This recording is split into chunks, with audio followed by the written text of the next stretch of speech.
Welcome to another episode of Conduct Detrimental. Dan Lust, alongside my co-pilot, Mike Kravchenko. What's up, my man? How you been? Good, Dan. No, it's been great. Happy to be back on another week. A lot has happened, I think, since we've been back, especially in sports. Got the Olympics concluding. A lot of new happenings in NIL and the NBA, MLB, WNBA. I mean, I feel like every league's got something going on right now. The Combine. So yeah, I think it's a good time in sports. Forgot about the combine. You're right. You're right. This is, as much as it's an exciting time of the year. I think when we're outside of football calendar, it's like it's kind of we're across the sports world, and obviously we're in Olympics territory too, just wrapping up.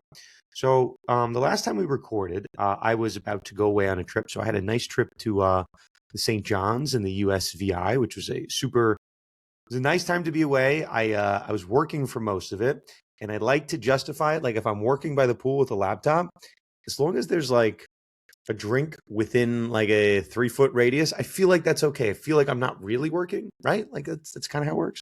That's very valid. I think that's a good Sure. marker for that. Sure. Yeah, no, we had a nice relaxing week with the family away. I obviously had some good time to watch the Olympics, watch some hockey, some curling, a lot of curling. Curling is on all the major channels. Not sure why, but it is what it is. Okay, so generally, this is what we're going to do today. We have a couple things to catch on. This will be a little bit of a catch-up week. I'm not sure there's like an AA level story, but enough stories across the sports landscape we wanted to kind of hit a potpourri. Tony Clark, that was one that blew up my phone.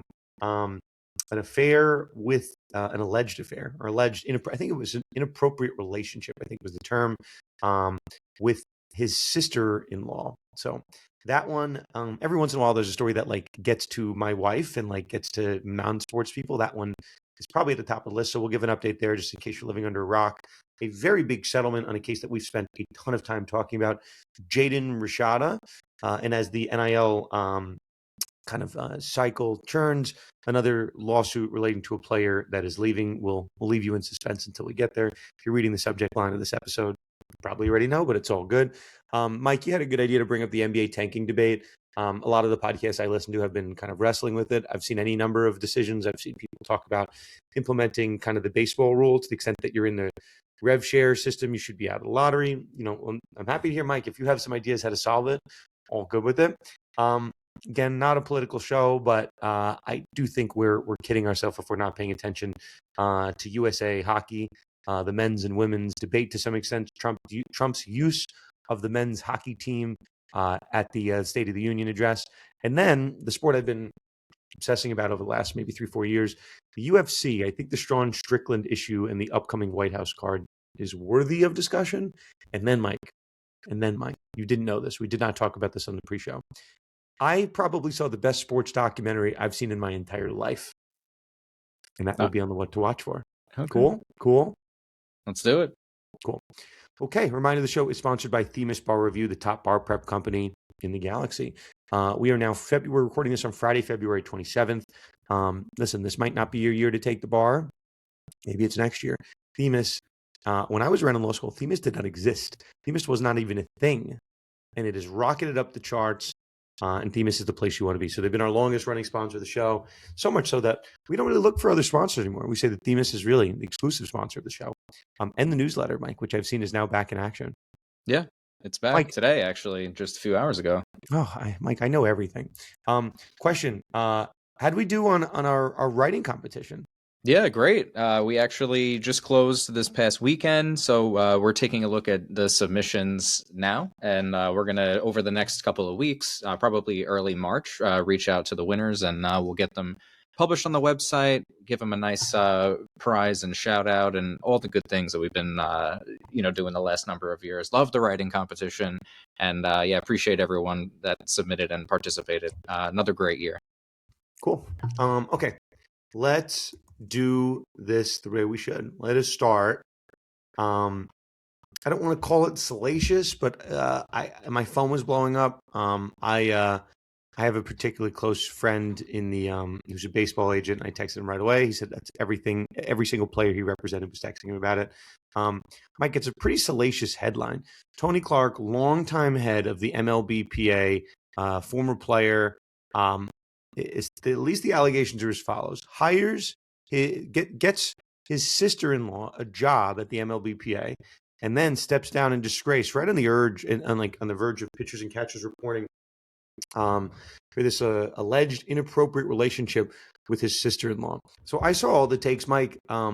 Not that you and I are going to opine on this because it's definitely not our platform to do it. But I was at a brunch the day after this broke, and the question that was up for debate, which probably was not a debate for a family discussion, but the question was, what is worse, having an affair with your brother's wife or your wife's sister?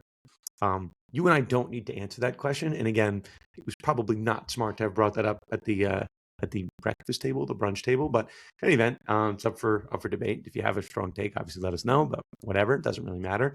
But Tony Clark steps down, so he's had his fair share of coups and attempts to try to get him out of office. But this is the thing that allegedly does him in. There has been an ongoing kind of federal investigation into the NFLPA and the MLBPA about the use of company funds.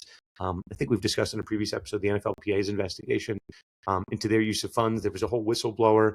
We're not really going to get into it, but it is what it is. But Mike, as we sit here today, a pretty big move from the MLBPA. Do we have a replacement that has been named for now the departing Tony Clark?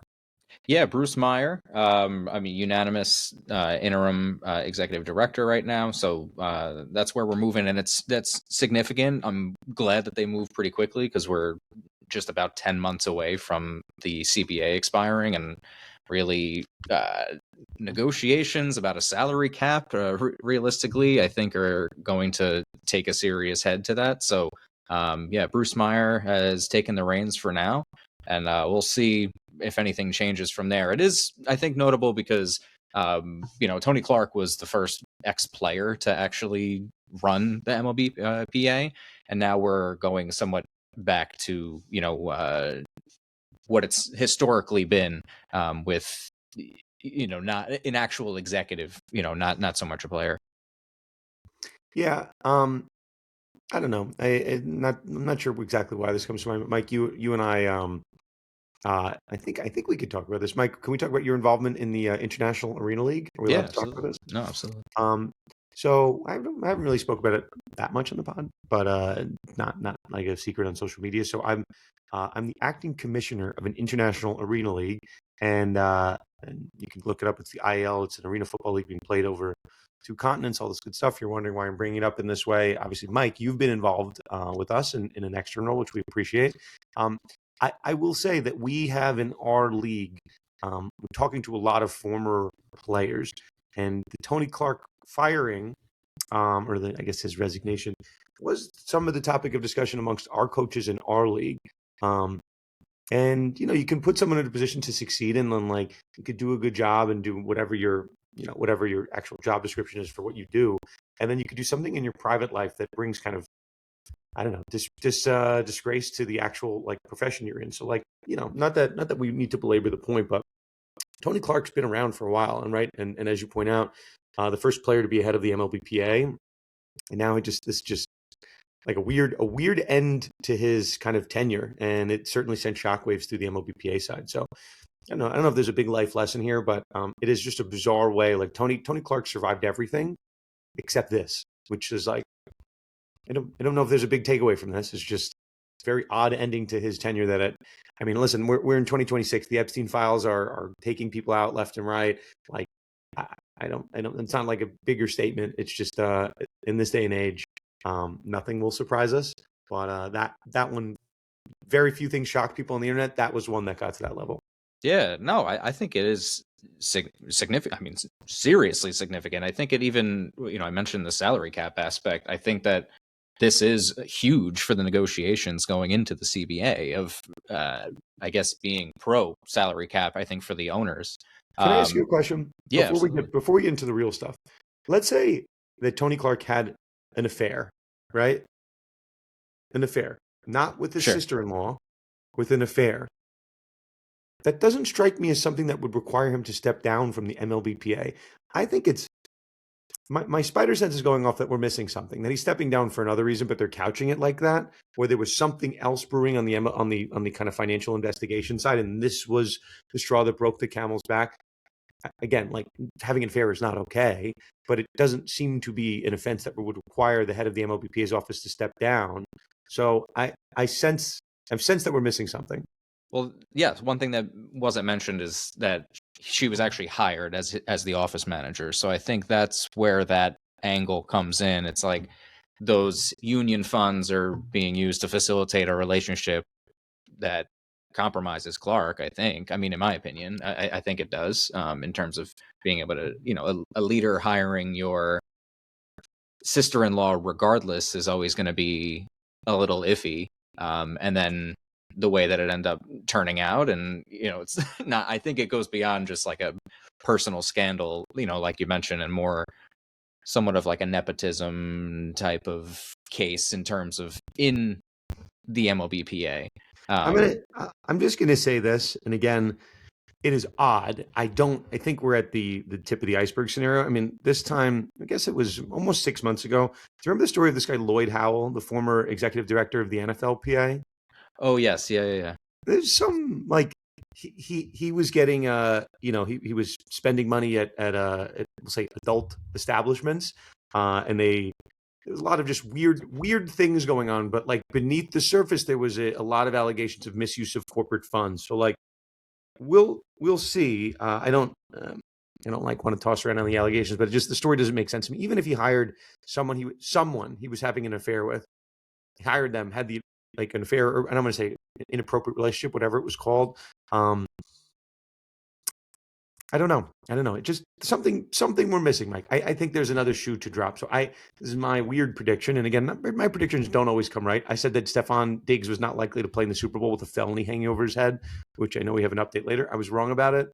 Maybe the Patriots would have liked him to have not played in the Super Bowl because he didn't play that well. But like, I don't think this is the last time we're going to hear from Tony Clark on a sports law headline. I'm sensing there's going to be another shoe to drop. It's just weird timing. I don't know if there's another update beyond that, Mike. You can tell me the impact on the baseball side, but this doesn't, something, my spider sense is going off that we're missing, like the big thing that is causing to be stepping down. Well, I think, you mentioned Lloyd Howell. Tony Clark was also involved with One Team Partners, and there's a self-dealing allegation portion of this. There's That's what I'm saying, Mike. The charity, That's what Black I'm saying, Box Mike. Charity portion of this. I think it is all going to fall. I agree. There's going to be a lot more to come. I don't think, I think you're spot on with it. Okay, let's leave it there. I know there's nothing else to say. That's fine. Let's do this one fairly quick. I, for better or for worse, like I do a lot of NIL in my day-to-day practice. I'm getting, maybe I'm not alone. There's a little bit of NIL fatigue as we get our hopes up that there's going to be some major development. So we look for it. There really hasn't been much. We're just kind of par for the course. And I think the NIL fatigue with respect to some, and I think it's probably impacted me personally, is that there's all this expectations that we're going to get some sweeping changes. And it's been 5 years, a little less, 4.5 years. We haven't had them. Haven't had those changes. We've had the big house case. That's really the biggest change, and a lot of half promises. So on March 6th, Trump is convening this big council, and it's all these college sports personalities and big names, and they're going to try to save college sports again, which probably nothing's going to happen. There's a lot of headlines. So that notwithstanding, one of the cases that I think had the potential to kind of shock the college sports world is our famous, or infamous, should we say, Jaden Rashada case, the quarterback that was recruited to first go to Miami, then kind of solicited over to Florida, and then has this weird career, goes to Arizona State, all this fun stuff. Mike, what school is he with now? I saw this. Is it? I think it's Mississippi State. Pretty sure it's Mississippi State. Yes, Mississippi State now. Yeah, Sacramento State last time. His last year of collegiate eligibility, and all of a sudden, as the case is progressing, and I've actually heard from some of the lawyers involved in that case, on the Rashada side, the case is progressing. They were not going to say anything maybe that's confidential, but let's just say the case has gotten to an advanced stage of the case, and all of a sudden Rashada's side I'm not going to say who it was or whatever, but my perception is that Rashada's side pulled the plug so that Rashada could focus on trying to salvage his college football career with his final year of eligibility. Now, who knows? Maybe he'll have another year of eligibility after this, and he'll go the route of many athletes that are doing it right now. But Mike, it's a pretty bittersweet, I don't know what you want to call it, end to Jaden Rashada. They just settle undisclosed amount of money. Case is over. We don't know anything more than we did when the case was filed. Yeah, it's like it. I mean, I might be mistaken. It's like the first ever NIL like fraud lawsuit or lawsuit really almost at all, and then it ended just very quietly in the news. I feel like it wasn't as large as it maybe could have been or should have been, but yeah, this was, I mean, years in the making. This is something that we've been talking about for now a number of years. Primarily Taran Sharma leading the way on a lot of the Jaden Rashada news here on Conduct. And yeah, to see it come to an end after he flipped, from Miami in November of 2022. And now we're in February of 2026. And there's like you said, confidential settlement reached right before discovery, actually, too. So there had been some discovery. I don't, maybe they're going to say it's like informal discovery. I'll say this: what I think caused the settlement and like the part that was like the taboo part. I mean, Billy Napier is the former Gators coach that was very central to this case. He gets fired last year after kind of a bad start, so that he gets fired in October of 2025. So once kind of Florida, you lose your leverage, like, oh, we could reveal all these secrets with respect to your coach, like, and the coach isn't there anymore. And it's like, where is that thing that's going to pressure Florida into settling the case? And I probably think that was one of the biggest reasons you lose that leverage point. It's like, what do we care anymore? We'll throw Billy Napier to the wolves. Like, it doesn't matter to us.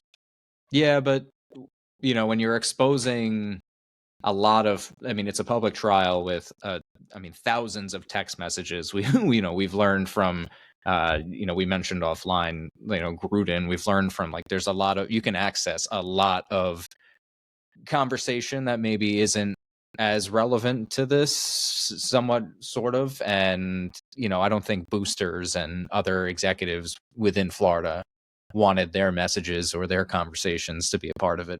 Personally, I think that's where the leverage landed. Yeah, I don't. Well, I guess we'll hit it here just as a quick note. We're not discussing it. Discovery's still ongoing in that fun John Gruden case. So there was like a footnote this week that there was an attempt by the NFL's counsel and Goodell's counsel to stay discovery, which was denied because of an anti-SLAPP related appeal. But neither here nor there. The Gruden case is still kicking, so we're paying attention to it as we need to. But the point being, Mike, like 99.999% of cases settle. And some of them settle what's called on the courthouse steps, but they settle before trial because just things change, like tempers cool. People want to move on with their life. But that's why the strategy that you hear a lot on the defense side, especially like at a high level with the NFL or Major League Baseball, is just like delay. And sometimes it's a war of attrition in terms of like who has the bigger pockets and who wants to spend. So even, and I don't know the details on this, but even Jaden Rashada, right, who I think from all should have had a contingency arrangement. Maybe he had lawyers that were billing on an hourly rate or kind of a hybrid rate. I have no idea. But there are expenses that have to be, like you have to pay for, in theory, unless the firm is picking up all the expenses, you could have to pay for experts or something stupid like deposition transcripts. Like there is a cost to litigate the case. And if you have bigger pockets on the other side, like sometimes you just want to wait and outspend the other side, and then they'll feel like they want to go away and they don't want to have a coin flip to fight the case. And I think there would be, as much as I think the Rashada case is interesting, like if you really talk about it, right? Remember, like the whole point of that case, Mike, is that there was, I believe, however you want to phrase it, whatever your perspective is, there seemed to be a termination valve for Florida to basically terminate him for convenience without paying him anything else. And there was some, we'll say the appearance of some like impropriety about like telling him he was going to get paid something but not paying him it. But at the end of the day, as much as it was a really sexy kind of interesting case, you could have just couched it as like a breach of contract case in a kind of gray regulatory area. I mean, like there was a world where it's an open and shut breach of contract case, and then it gets kind of interesting on the kind of state law, but was never a guarantee from Rashada's side. You and I just wanted to see the discovery. Like I thought that part of it would have been interesting for us. No, absolutely. I mean, that's what makes a lot of the topics and news headlines. So no, I mean, nothing else for me on that. I fully agree. Okay. Mike, can you fill us in on the latest and greatest NIL lawsuit? You told me I pay attention to it. I am suffering. I'm a chronic sufferer of NIL fatigue. And before I did it for my main practice area, I could do this for days. And it's like, this stuff's interesting. I'm happy to go on a panel and talk about it. We're doing, actually, I should say, I'm bringing on St. John's athletic director to New York Law School Symposium on March 16th. He's the keynote speaker. We're doing kind of a fireside chat. Like, to the extent you guys are local, by all means, welcome to come to New York Law School March 16th. Alan Livitz, shout out to Alan Livitz, our symposium director. Mike, you like Alan, right? Yeah, Alan, he's great. He actually just sent me this symposium yesterday, so he's he doing a did. great job promoting it. Alan is my TA for my New York Law School advanced sports law class. So, but yeah, Alan is running that.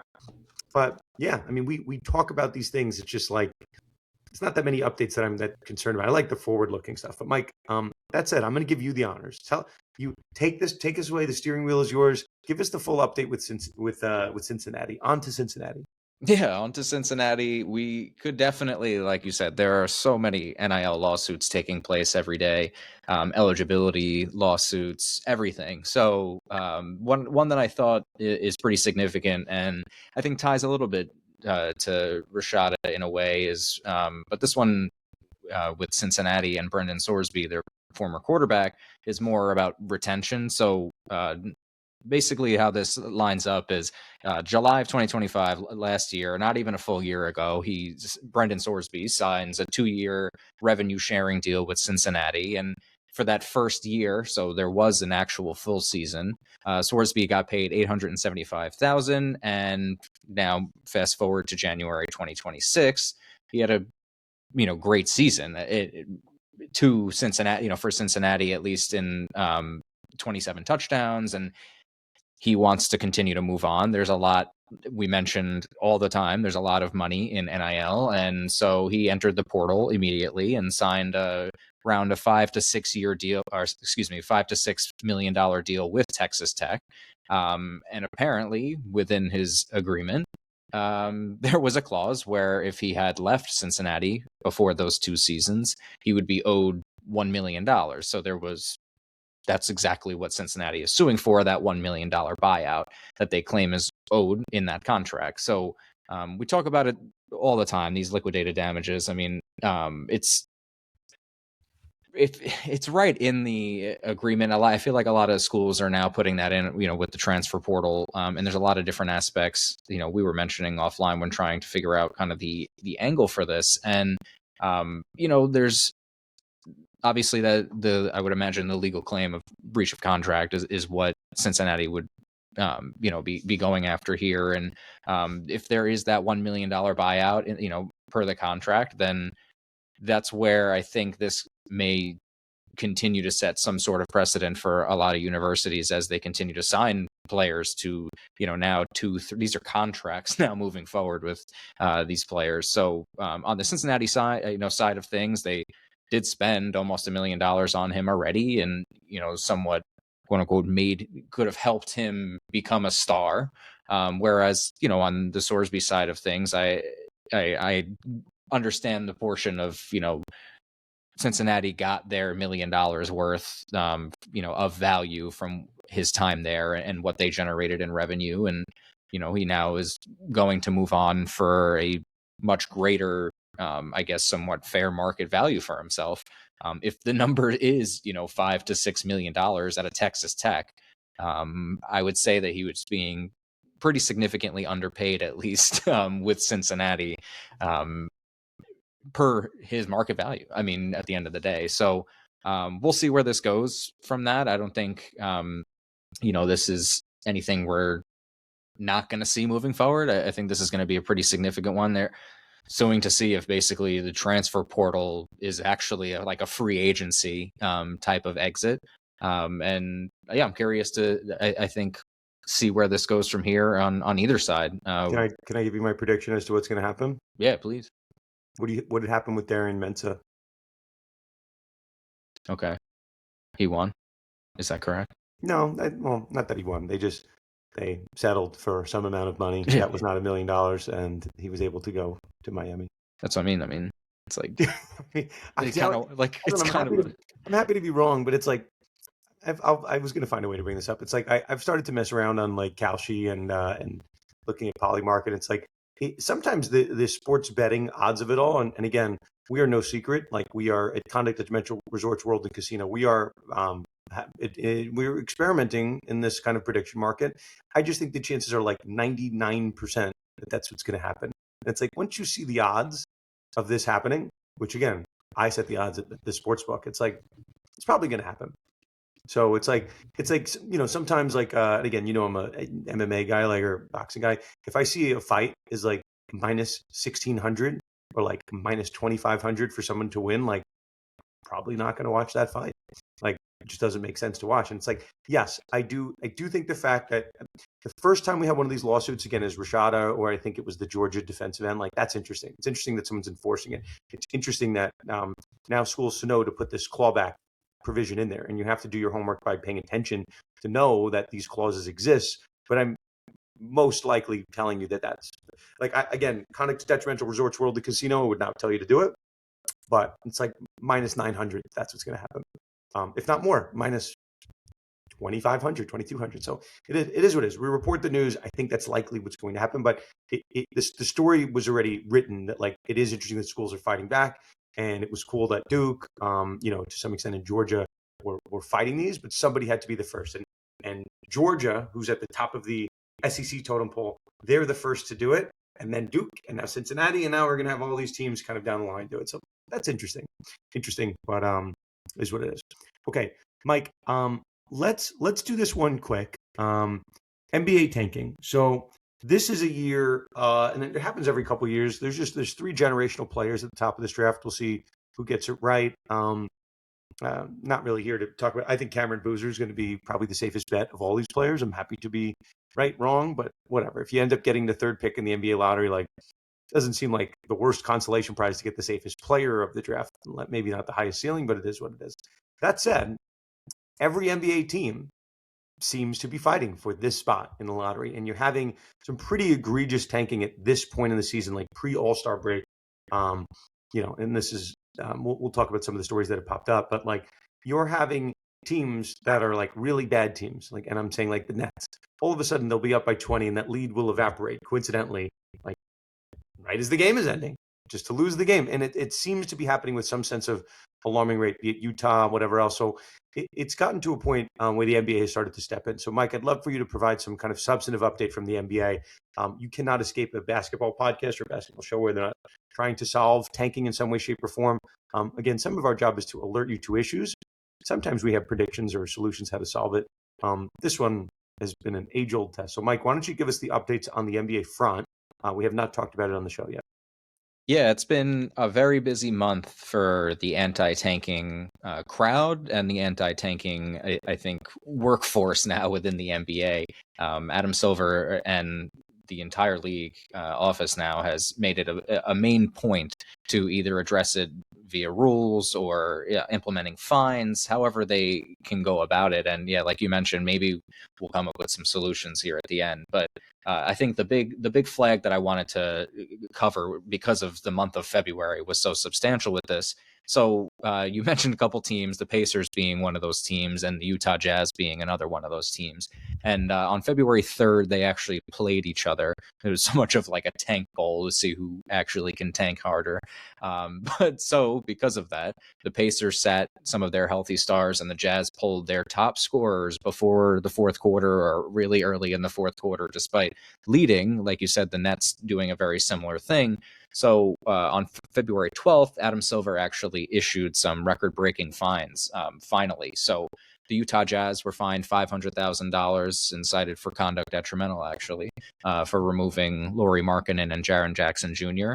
From early in the 4th quarter when the game was really in doubt. It's very shocking that they would do that, but it's something that we've been talking about when you're 18-38 at the time, or 15-40 at the time for the Pacers. It's something that I think is a huge red flag. And the Pacers, same thing, $100,000 they got fined for violating the player participation policy. So they scratched Pascal Siakam when an independent doctor determined he was fit to play. So we're in that situation now, claiming that he's injured, but independent doctors are now being sent out to these teams from the NBA to verify whether their injuries are legit or if there's a new injury or if it's a continuing lingering injury. So on February 19th, like I mentioned, Adam Silver made really a big statement by holding what was called a crisis summit with all 30 GMs. And he was confirming that the league will have to overhaul the draft system for the 2026-27 season. And I think that goes right in hand with because of the tanking situation. There's a lot of money on the line, and when you have independent physicians going out and verifying that Lauri Markkanen, for example, was okay to play, and you're removing him from the game, it's putting every team now. It's all these extra resources now. You're fighting with your teams to verify whether they're telling the truth or not with an injury, and keeping players in games when billions and billions of dollars are on the line with these. I mean, there's a $77 billion media rights deal that they just signed with Disney, NBC, Amazon that just started. So I think there are some sort of solutions, but Dan, you're the student in the room right now. Can you raise in your hand? Would love to hear your thoughts. Sometimes I can't tell if you're ignoring my hand. Sometimes the hand's got to go. We were doing I'm just messing with you.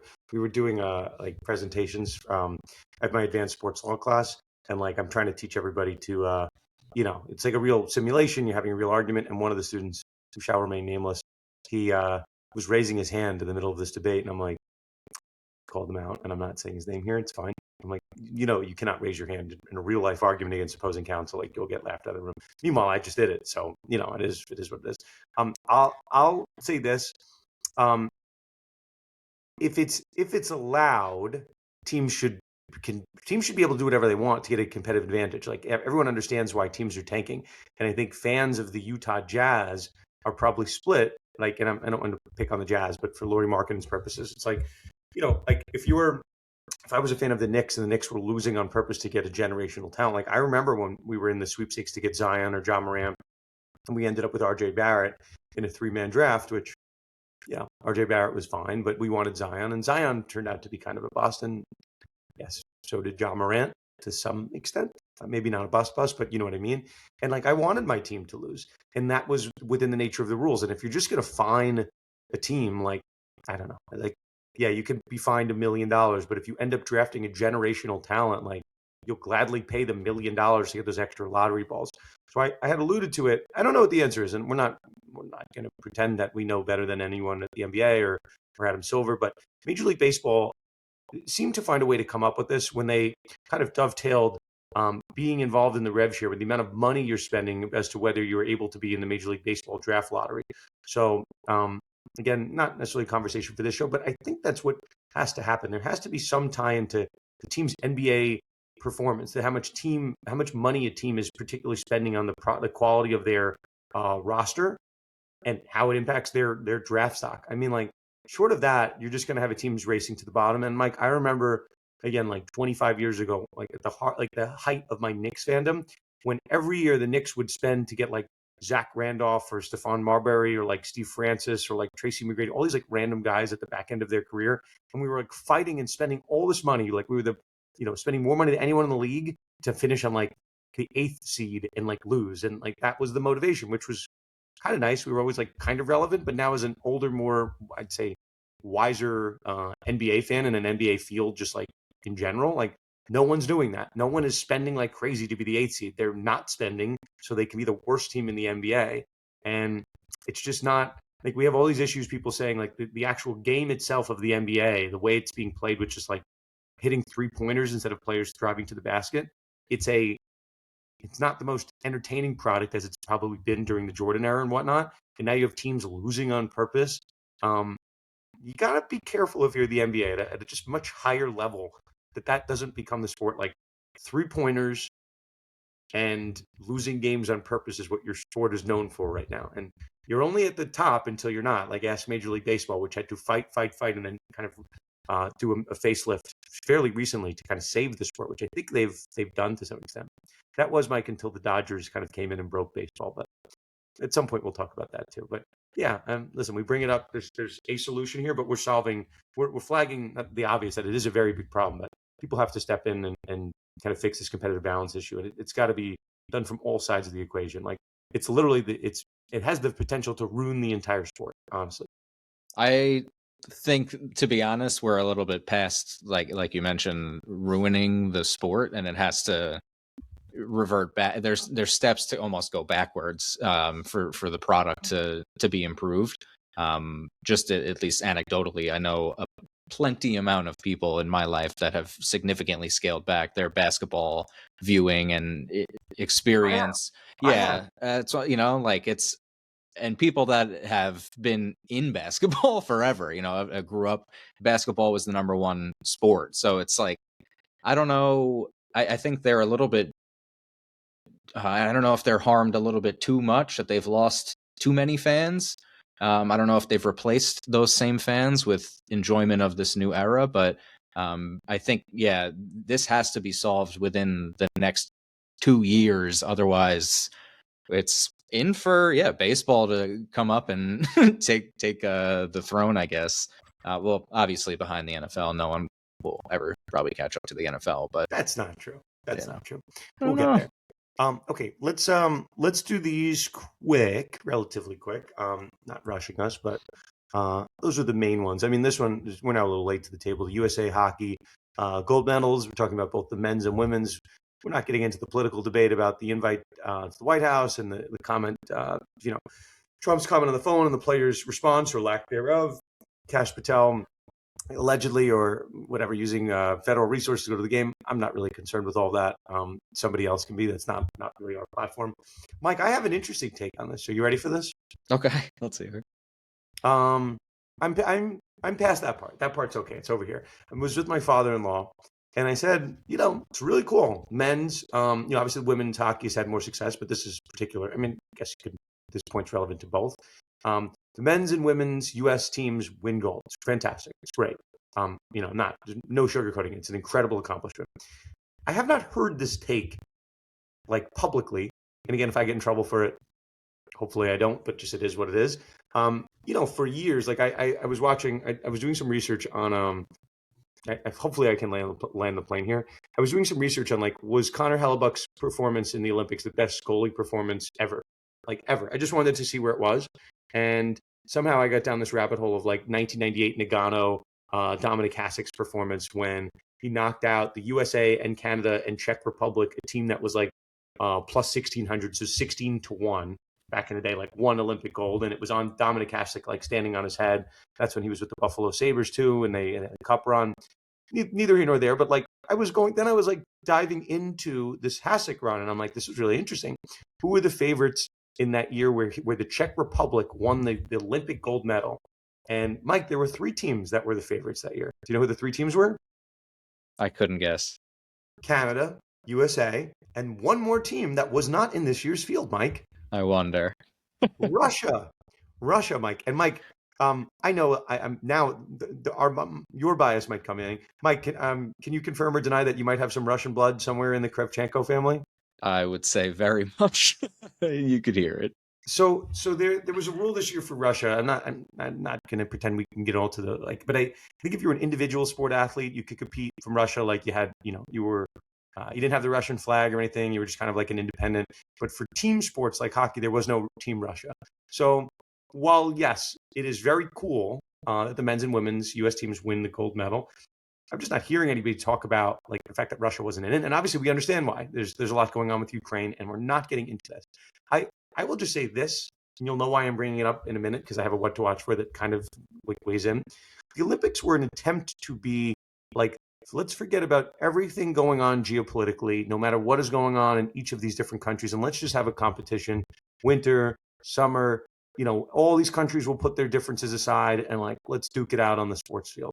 So I am not here to say that what Russia did was okay or what was not okay was okay. I'm definitely not opining on that at all. But if the goal of the Olympics was originally to avoid, to like strip out any geopolitical disputes one way or the other and just have a competition about sports, like, I don't know, like, this is not the platform, but like there is a platform to say, like, at what point, and I don't know the answer to this, at what point does Russia come back into the Olympics? And again, hopefully I'm not going to get yelled at. People don't yell at me, but like right now, the world was like booing the U.S. politicians when we were announced. Like JD Vance got booed.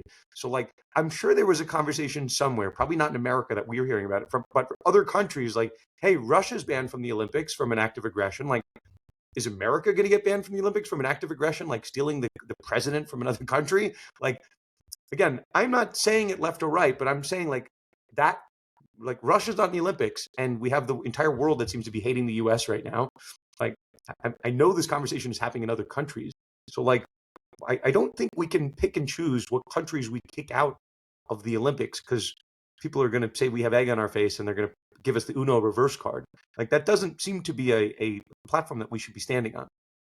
No, I think it's a very America shaded glasses viewpoint because yeah, that's there's a lot. Did I say anything? Did I say anything cancelable? Hopefully I didn't. No, and listen, I love my country to death, but Which come one? on. Which one? Russia or America? The United States of America. Okay. But my goodness, yeah, you zoom out and you talk to people across the globe, and there's a lot of viewpoints that are somewhat aligning with the US. So I do get 100% here where you're coming from. And let's be real, Russia would have fielded a real solid hockey team.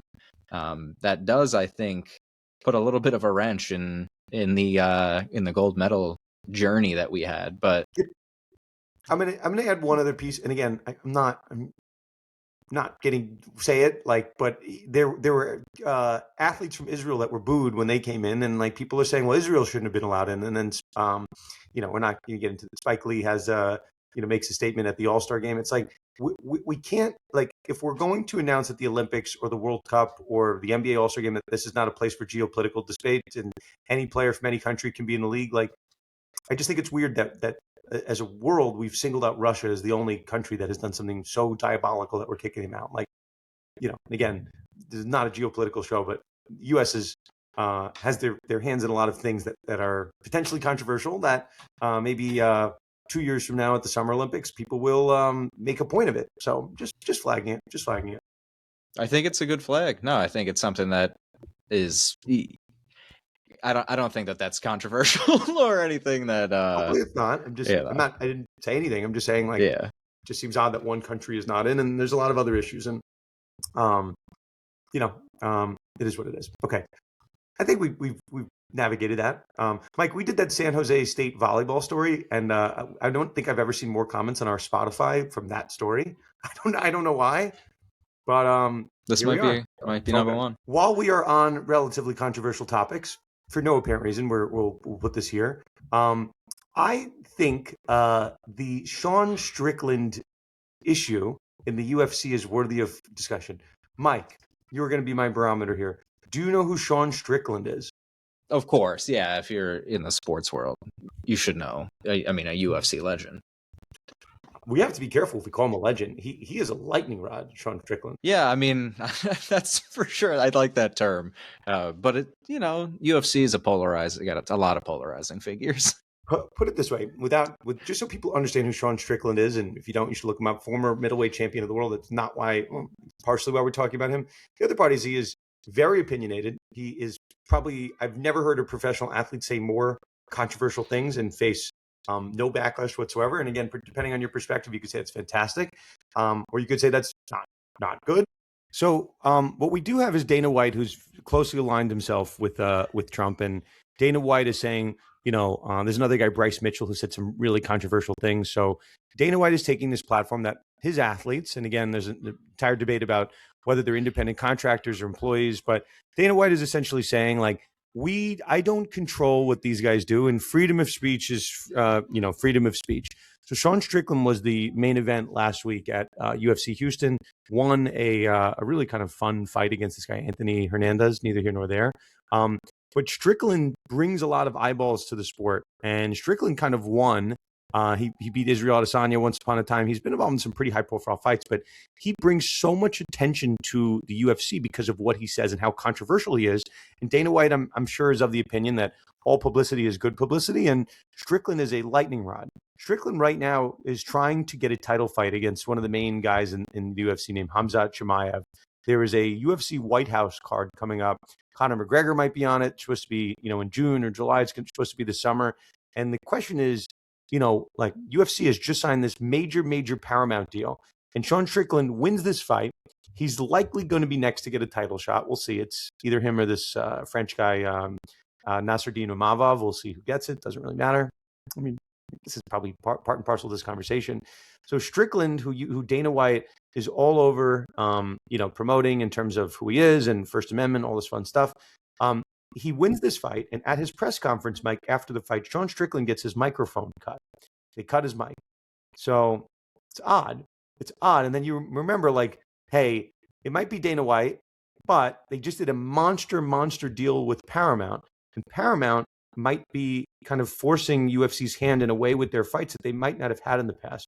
So if this was Dana White's UFC pre-Paramount, Sean Strickland would likely be fighting next for the title and maybe at the White House as one of the main UFC or main United States title contenders. Getting an American on the card fighting for the title belt makes sense. So I think there's a struggle behind the scenes right now with Dana White's take on First Amendment and being partners with a company like Paramount and having this platform of the White House. So when Dana White's spoken publicly, he says that Trump is not forcing to have any particular fighters on the card, but like we're kidding ourselves if it wouldn't make sense to have an American fighting for the title on the card, be it Justin Gaethje or Sean Strickland. But that's an interesting debate that I believe is going on behind the scenes right now. Mike, I know you're not the biggest UFC guy. Thoughts on the situation, the looming White House card coming up? Yeah, I think, the White House card, the fact that it's still going back and forth, and they need some time to promote I know it's like a huge some time thing, but need to, promote the fighters and everything. But no, beyond that, I think, this will be huge, when it comes to the UFC working, I think, with Paramount Plus moving forward in general. Because I mean, like I said, I think a lot of the main headlines or biggest aspects of UFC that outsiders, in a sense, think of it or know of it as it is generally a lot more outside of the sport itself violent, but on the microphone it's a little bit more loose and a little bit more on that violent side, and less care about offending anybody or anything that's really being said. And now that they're working with Paramount Plus, who have advertisers, and I think the FCC rules are much looser, I think, on streaming compared to cable, but the advertisers and Paramount Plus now having a streaming service, the UFC is not having those conversations, and there's much more than just the UFC's bottom line being affected now. And I think that it's kind of maybe setting a new standard. There's a lot of complaints with the WWE and TKO and a lot of corporate. I think the UFC might start kind of fading into that area of things a little bit more, and this could just be part of like risk management almost to save that bottom line. It's funny, like when it was during the Disney era, and I'm saying Disney as ESPN, all the main fights like were pay-per-views. So like you kind of bought in, and then you got a level of kind of like unrestricted access. And now the UFC model is that you just have to, in the new UFC model under Paramount, you just have to have a Paramount subscription and all the fights are kind of included. So you would think that the Disney era would be more censored, but for some reason the Paramount era seems to be getting there, which is odd. But also Dana White is a little bit more removed. They kind of merged, they had the TKO acquisition. So like, it might just be getting a little corporified, and hopefully Dana White doesn't listen to this and come after us. But like, that's this perception. Okay, Mike, not that much more on this. I have one little kind of fun note, and then we can go to what to watch for. Unless I'm missing something. Am I missing anything? I think we hit everything. Good. So, because I am a degenerate gambler of sorts, I was watching some golf today, and I realized that we have not hit on this, Mike. Another story that we spent a lot of time on once upon a time. Brooks Koepka is back on the PGA Tour. Friend of the show, John Nucci, will be on at some point, I'm sure, to talk about something coming on in golf. We haven't had John on in a while. But yeah, Brooks got banished. There was all this talk that these players would get lifetime bans, and all of a sudden Brooks is back today. I think he was like 3-4 under par, and he's just back. So he had his cake and eat it too. I don't know how much money he signed for. It was like probably 9 figures, right? Brooks Koepka, like a multi-time major winner, and is now back on the PGA Tour. So like, I know there was a lot of threats at one point about these lifetime bans, but I think the PGA Tour cooler heads prevailed, similar to our conversations in Rashada. It was like, yeah, like this is nuclear. This is probably back closer to 2021. Like we're never going to let these guys back. And it's like, do you want Brooks Koepka back? Sure. Do you want John Rahm back? Sure. And you have to extend the olive branch at some point. And Brooks is the first guy to really do it. And at some point, right, you want Bryson DeChambeau back. But it's an interesting move. We're watching it. A lot of my students, the week that it happened in my sports law class, brought it up. There's no active sports law story, but I was like, didn't he have equity in the team? Wasn't there some penalty? Did he have a non-compete with Liv? And as far as we can tell, there's no strings attached, and Brooks is just playing. And now, to even make matters even worse, the PGA Tour is doing like commercials, like with Brooks Koepka being featured, and it's like, so we're gonna get another defection, I think, fairly soon. Okay, Mike, I'm gonna let you go. I have 3 what to watch for us, Mike. Do you have any what to watch for us? Yeah, I got one that I think maybe a little bit more. I don't even know. I guess on the lighter side, we've been talking about sports betting for a while.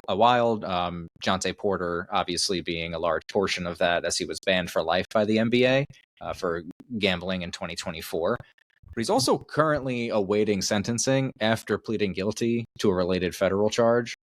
But he just signed with an upstart pro basketball league, which is a new recreated United States basketball league, and he signed with the Seattle Superhawks. I'm very curious to see where this goes, just over the fact that he pled guilty for a federal charge. And I just, with everything going on with sports betting, I mean, the federal charge carries up to 20 years in prison. So we'll see how many games he gets under his belt, if any. But I think this is something to just look after as more players continue to get banned and more leagues are going to be available. It's going to be an interesting, I think, next couple of years with the sports in relation to sports betting and players.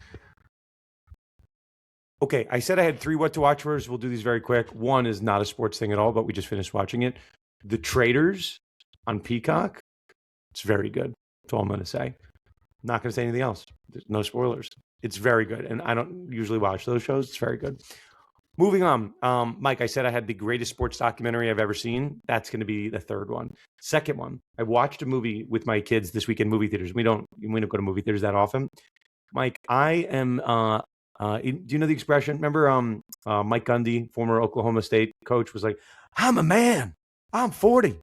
So I'm not quite 40. I'm turning 38 this year. Like my perspective on life has changed and whatnot.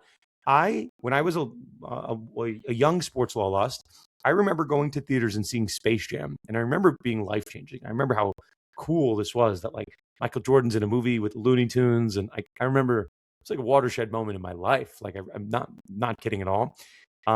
My daughter sees, and both of my daughters saw this commercial for the GOAT, the Steph Curry movie. Have you seen anything about this movie? No, not at all. Yeah. Okay. And I'm like, this movie looks fantastic. You'll see the trailers after this. Anyone watching this. And I said, like, this is very cool. Steph Curry is executive producer on a movie. It's about an undersized, like, goat, like in a world of like animals playing basketball. It's very interesting. I would say it's a cross between The Lion King and Space Jam. It's very good.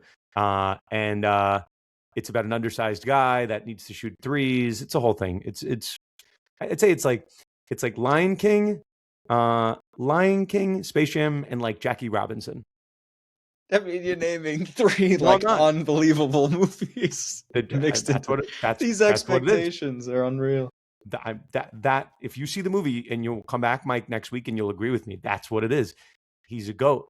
He's a very small creature in this world of animals, and everyone else is big and he's small. It's like there's a lot of it doesn't really matter. I'm watching the movie. My kids are loving it. They're cheering in the aisles, Mike, and I'm having a big dad moment, and I'm like, well, there was some getting choked up, some welling of the eyes that my kids are having their Space Jam experience, Mike. So I'm no longer a young sports loss, but 38 sports loss. So I thought that movie was fantastic. If you have kids, nieces, and nephews, it's incredible. Our entire theater was full of like that age, like 8, 9, 6. The place was like a rock concert. And my kids have never reacted to that for sports. So there's hope, Mike. There's hope. There's a sports lost junior in my family somewhere. But that movie was fantastic. Fantastic. Okay, Mike. And that not even is the biggest recommendation I'm giving of the week. You ready for this one? Yeah, I don't know how it gets better. I don't know how it gets better, but it does. I'm on a plane going again. We flew to the Virgin Islands last week, and I'm on a plane, and I'm just, I'm a big sports doc guy. Anytime I go on a plane, I go on, Mike, remember when I told you the story when I was like on the plane and I hit documentaries and my college basketball documentaries on there? I'm like, oh, this is incredible. That's my move. I always go on. I always look for random sports or random documentaries. That's usually the first move I go for. So I see this documentary, and it's the Jim Thorpe documentary. It's called Lit by Lightning. Do you know anything? Do you know who Jim Thorpe is? We're going to do this on the spot, Mike, because I did not prep you on this. Yes, I know who Jim Thorpe is, No, but stop looking at another screen. Who's Jim Thorpe? Jim Thorpe. It sounds familiar in terms of, is it soccer? Am I close? No, well, no, you're not close because soccer and football are related. Jim Thorpe has an award named after him in football. That's what I know. That's right. That's what it is. It's the award. So there's like the Maxwell Award. There's the Heisman Award, and we hear these like legendary names, but like, I don't know, I really don't know anything about Jim Thorpe. So I see this, and it's a 2025 documentary in the History Channel called Lit by Lightning. And then I start like reading the description. I'm like, LeBron James and Maverick Carter produced this. And I'm like, why is LeBron James doing a Jim Thorpe documentary? Like, this is very odd. So I'm like, you know what? I'll watch it. I have some time to kill. 90 minutes. My kids are watching, Wreck-It Ralph. Ralph Breaks the Internet, whatever they're watching on their iPads. And I'm like, I got some time. Let's watch this. Mike, this was the greatest documentary that I've seen in my life. And I say this as someone that watches a lot of documentaries. So Jim Thorpe, okay, objectively, let's see if I can get anyone's attention with this, is objectively the greatest athlete in the history of the world. Okay. Not of America, of the world. Okay, ready for this, Mike? I'm going to give you some, and I've now recommended this to 3 people. They've all said this was incredible. No one knows the story. Jim Thorpe is not a normal person. Jim Thorpe is a legitimate Native American. Okay, he's not. He is Jackie Robinson before there was Jackie Robinson, and he was persecuted for being a Native American just in the sports world. So no one knows the story because I didn't know the story. I'm going to hit this high notes. The rest you should see. The rest you should actually watch it. It's very good. It's incredible. I was like exhilarated, and I had to do a lot of research after this. Jim Thorpe is a Native American. He and there was a period of time in the country, which again, it's kind of American history mixed with a sports doc. I didn't realize this whole history of Native Americans. There was an attempt to I don't know if this is an appropriate term, but like to basically make Native Americans understand the like American history and to do American things. So there was this really kind of gross movement where like Native Americans were being taken off their land and sent to like forced education on the American system. And they were sent to this crazy school. There were different schools that had this, but Jim Thorpe was sent to the school called like the Carlisle High School in Pennsylvania, which was just like an American school. So Mike, at this American school, there were American teachers, but there were only Native American students. You follow me so far? Mm-hmm. There was a football coach at the school. Do you know what this football coach's name was? No. You're going to love this one. Ready? Mike, are you ready? I'm staring at you. The coach's name was Pop Warner. Are you familiar with Pop Warner? Oh, really? That's crazy. Pop Warner was the coach.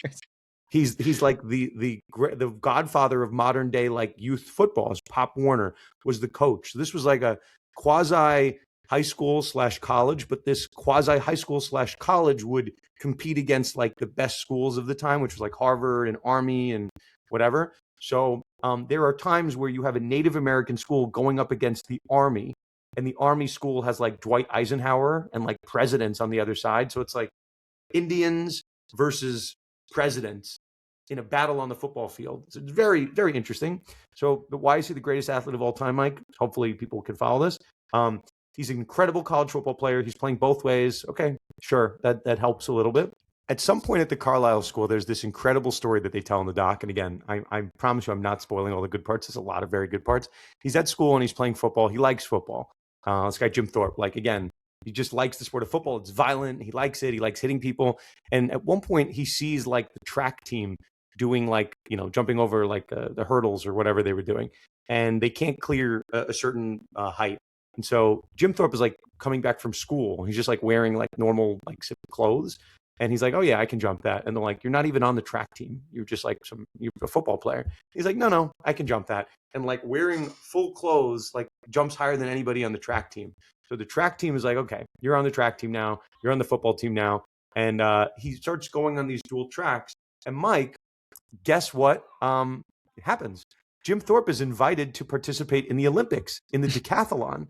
So Jim Thorpe goes to the Olympics, okay, and wins the gold in the decathlon, which there were 10 events, and he won first place in majority of those events. So now, let's say he won 8 of them or 7 of them, doesn't matter. He's now the best in the world at like 7 of 10 things. He's the best college football player in the world. There's a very big controversy that relates to his Olympics day. He's persecuted. He's not allowed to stay with the other American athletes. There's a lot of Jackie Robinson type stuff in there. But anyway, he comes back and he's like, you know what I'm going to do now? I'm going to play another professional sport and I'm going to be great at that too. So I'm not going to spoil anything, but he's playing. And then eventually he kind of helps found and create modern day NFL. So he is a great college football player, great football player. Great decathlon athlete. Fine, I'll spoil it. He ends up playing Major League Baseball, Mike, and hitting 300. He's an incredible athlete. I think the greatest athlete in the history of the world because he was in the Olympics winning this thing. I had no concept of any of the story. I've told like 3 people about this. Now I'm telling obviously a lot more than 3 people. If you just Google "Lit by Lightning" Jim Thorpe story, you can watch it for free on the History Channel. It was incredible. It was incredible. Incredible. Have I said enough incredibles? Have I overhyped this, Mike? No, I think these 2 options, the second and third, what to watch for, sound like 2 of the greatest pieces of cinema ever. Mike, we're due for this. So we did this. Remember the Caitlin Clark bet we did this? That everyone hit the Caitlin Clark bet, and then we send them a shirt or something. Sure, yeah. Okay, if you can show proof that you have watched either the GOAT or the Jim Thorpe, first 10 people that send us something to confirm that they watch these, either of them. Shirts, Mike? Shirts or mugs? Shirts? Shirts. Okay. That's this is your homework test for the weekend.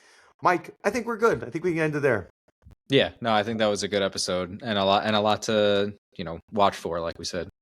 The way that you can show proof, you can find either Mike or I on LinkedIn, which is the easiest way to find us, or send an email to condetrimental@gmail.com. We're going to take the first 10 timestamps, and thanks to Themis, we can send you some shirts. How about that, Mike? Shout out to Themis. Mike, great job, great episode, and that'll do it for us here. We appreciate all of you. Every time we do an episode, usually at this point it's been every other week, but we'll continue to produce regular content for you across our platform. Mike, great job with the writing competition. Great job on the newsletter to Gwen. And that'll do it for us. Mike, great job as always. And that'll do it for us here at Conduct.